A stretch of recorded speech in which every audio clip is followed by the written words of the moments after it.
Hello everyone, welcome back to my channel. तो चलिए हम डेस्टाइन्स लव एफएफ का नेक्स्ट पार्ट शुरू करते हैं। कोल्ड शावर ऑन करने की वजह से विंग बुरी तरह से भीग गया था और वो बहुत कोल्ड महसूस कर रहा था अपने आप को।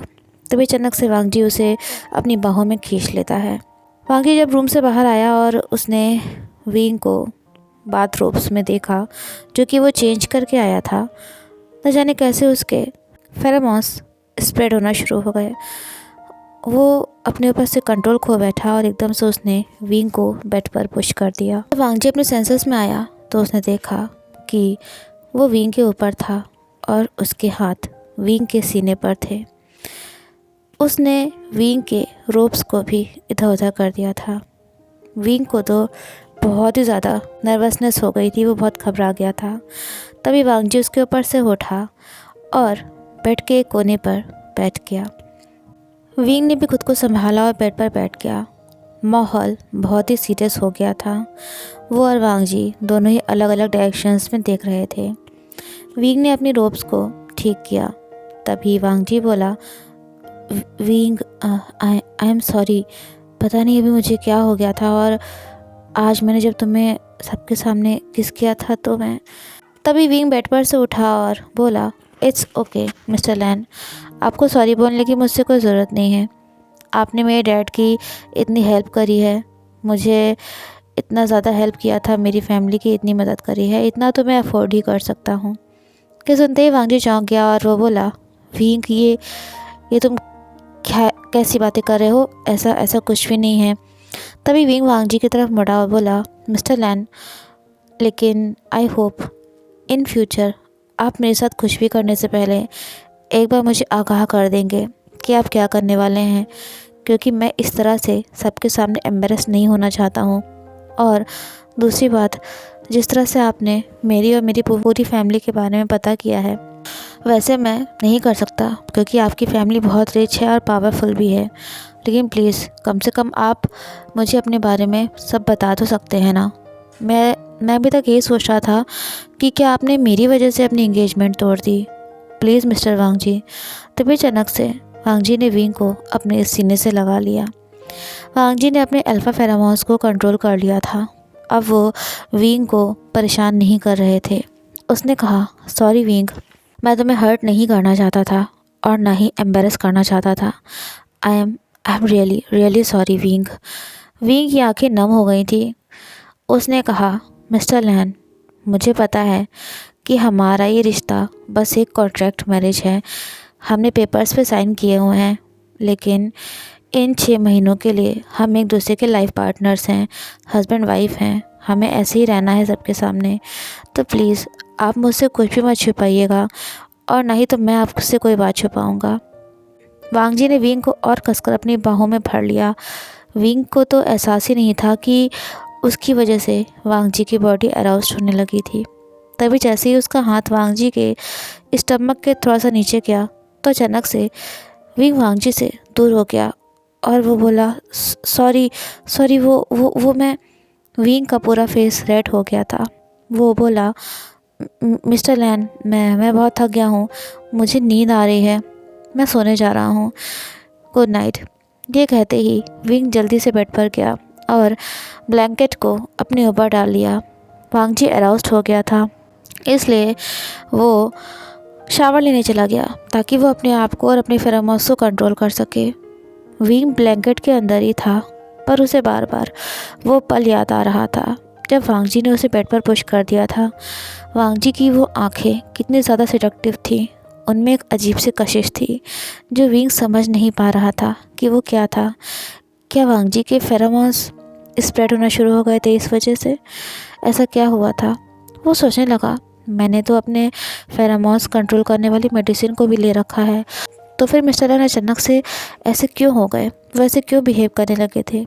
तभी विंग को एहसास हुआ कि वांगजी उसके बगल में बेड पर आकर लेट गया था।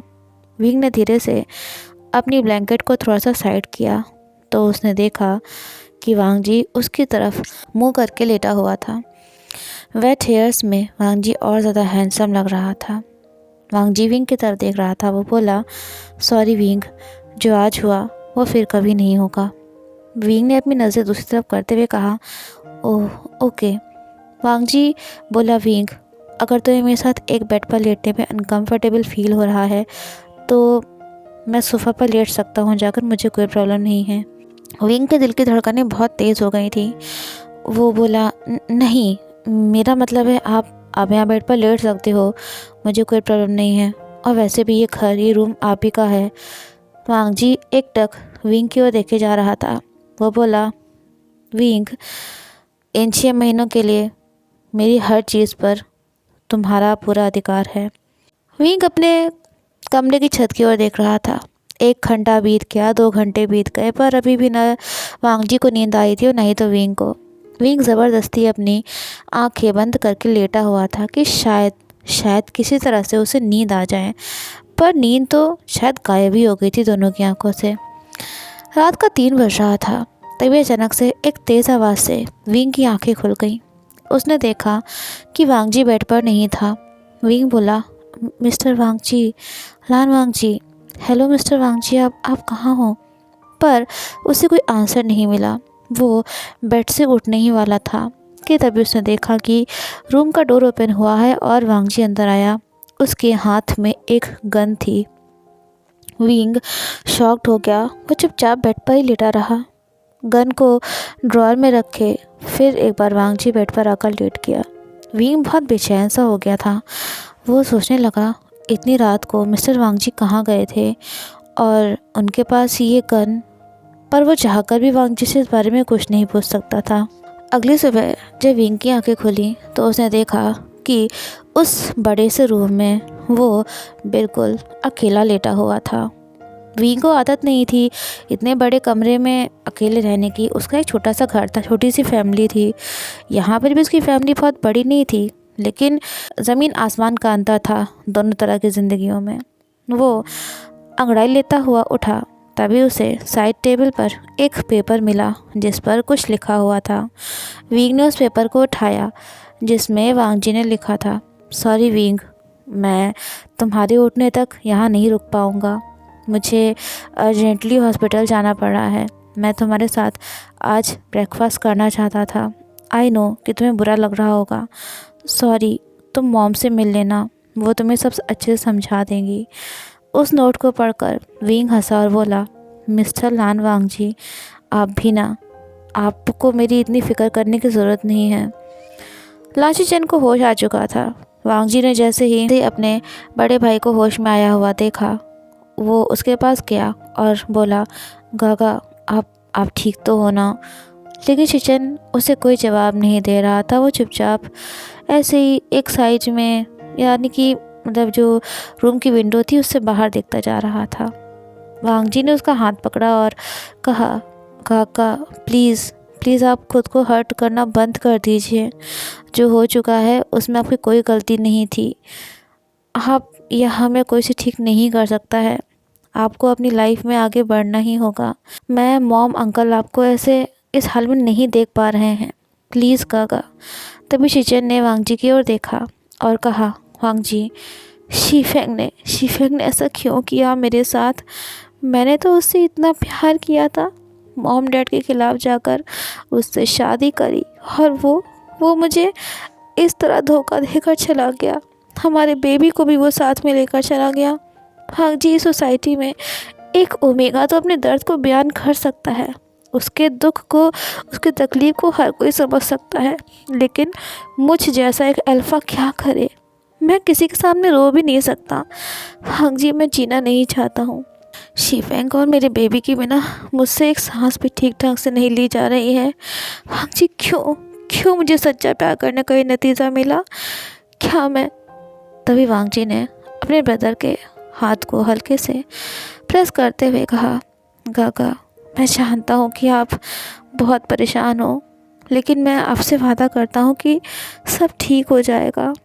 हम सब हैं ना आपके साथ। मैं आपको घर ले जाने के लिए आया हूँ, लेकिन आपको मुझसे प्रॉमिस करना होगा कि फिर कभी आप अपने साथ ऐसा नहीं करोगे। शिचन बोला, वांग जी, मुझे कुछ पता चला है। सुनते ही वांग जी चौंक गया। वो बोला, वो तभी शिचन बोला, वांग जी, मैं बहुत खुश हूँ कि तुमने अपना लाइफ पार्टनर चूज़ कर लिया है, और एंड आई विश कि जो मेरे साथ हुआ है वो तुम दोनों के साथ कभी ना हो। वांग जी बोला, सॉरी का, मैं आपको बताने वाला था लेकिन आपकी कंडीशन ठीक नहीं थी। ये सुनकर शिचन बोला, इट्स ओके वांग जी, तुमसे जितना हो सकता था तुमने किया, पर मुझे तुम्हारे लाइफ पार्टनर से मिलवाना ज़रूर। मैं भी तो देखूं, मेरा छोटा भाई जिसे प्यार पर यकीन नहीं था, जिसे कभी किसी से प्यार भी नहीं हुआ, उसने किसको अपना लाइफ पार्टनर बनाया है। विंग अपनी मदर इन लॉ के साथ ब्रेकफास्ट कर रहा था, तभी एक सर्वेंट आया और बोला, मैम वो यंग मास्टर वापस आ गए हैं, और साथ में मिस्टर लाशीचंद भी आए हैं। कि सुनते ही मैडम लान बहुत इमोशनल हो गई और बोली, विंग, आज तुम वांग जी के बड़े भाई से मिलोगे। वो तुम दोनों के शादी के टाइम पर नहीं थे क्योंकि वो हॉस्पिटल में थे। विंग सुनकर बहुत नर्वस हो गया था। तभी उसकी नज़र वांग जी पर पड़ी, जो कि अपने बड़े भाई को हॉस्पिटल से वापस लेकर घर आ गया था। विंग जल्दी से अपनी जगह पर खड़ा हो गया और लाशीचंद के सामने वो करने लगा। शिचन पहले तो उसे देखकर ऐसे चौंक गया, फिर वो हल्के सा स्माइल करते हुए बोला, वांग जी, तो ये है तुम्हारा लाइफ पार्टनर। विंग ने कहा, गुड मॉर्निंग बिग ब्रदर, मेरा नाम विंग है और मैं। तभी शिचन बोला, वांग जी, जाओ अपने पार्टनर के साथ बैठो, जाकर विंग के साथ बैठो। अभी अभी तुम दोनों की शादी हुई है और मेरी वजह से तुम विंग को टाइम भी नहीं दे पा रहे हो सही से। ये सुनते ही विंग बोला, नहीं नहीं बिग ब्रदर, ऐसी कोई बात नहीं है, प्लीज़ आप इसके लिए खुद को ब्लेम मत करिए। मुझे बहुत अच्छे से पता है कि हस्बैंड आपकी बहुत फ़िक्र करते हैं, मैं ये बात अच्छे से जानता हूँ। शिचन बोला, मॉम, मैंने आपसे जिस काम के लिए बोला था, क्या आपने वो करा है? वांग जी विंग को कुछ भी समझ में नहीं आ रहा था। मैडम लैन ने स्माइल किया और कहा, शिचन, मैंने वांग जी और विंग के लिए स्विट्ज़रलैंड की हनीमून ट्रिप का प्रिपरेशन किया है। अब से 3 घंटे बाद इनकी फ़्लाइट है। वांग जी और विंग के सुनते ही शॉक्ड हो गए।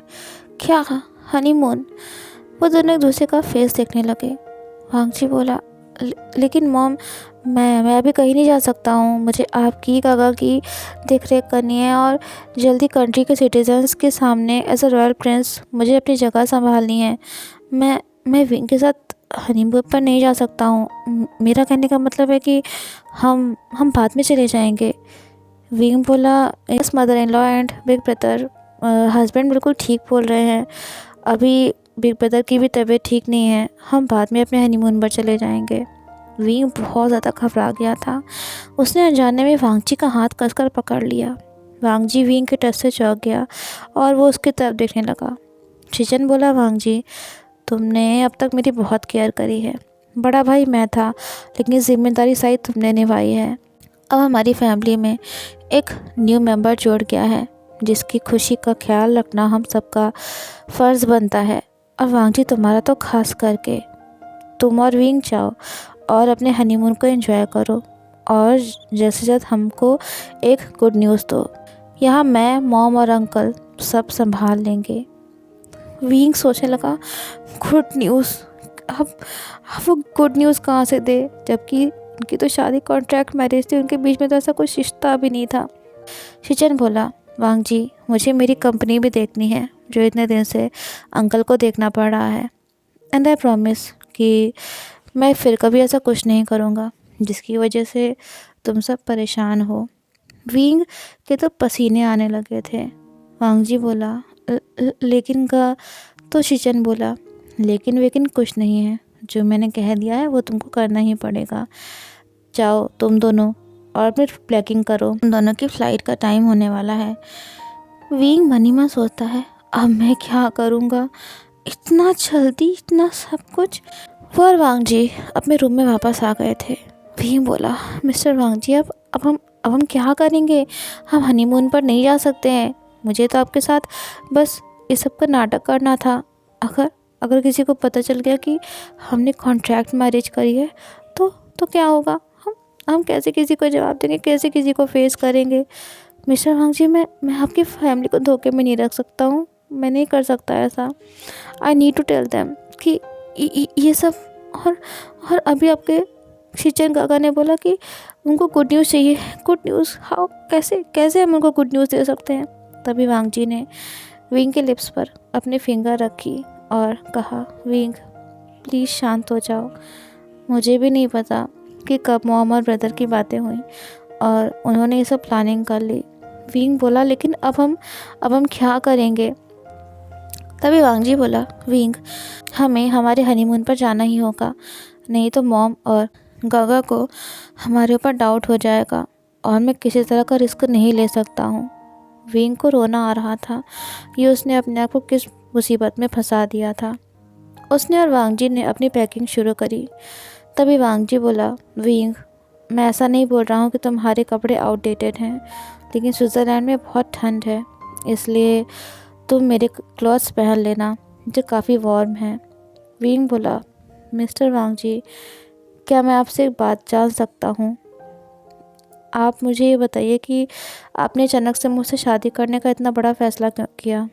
बैग में क्लोथ्स रखते रखते एकदम से वांग जी रुक गया और बोला, क्योंकि विंग मुझे तुम्हारी ज़रूरत है।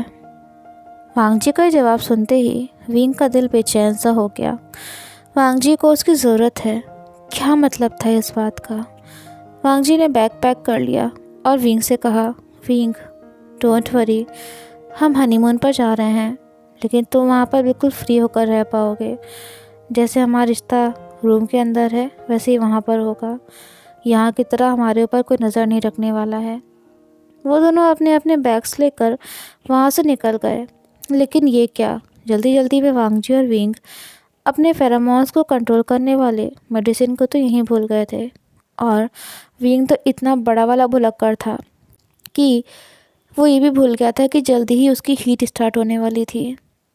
क्या वांग जी और विंग की ये कॉन्ट्रैक्ट मैरिज 6 महीनों के बाद एंड हो जाएगी, या फिर उनके बीच एक नया रिश्ता शुरू होने वाला था? तो उम्मीद करती हूँ दोस्तों ये पार्ट आपको पसंद आया होगा, और अच्छा लगा हो तो प्लीज़ चैनल को सब्सक्राइब करिएगा, वीडियो को लाइक करिएगा, और मन करे तो कमेंट करके ज़रूर बताइएगा कि आपको ये पार्ट कैसा लगा। मिलते हैं नेक्स्ट पार्ट में। Till then take care and have a nice day.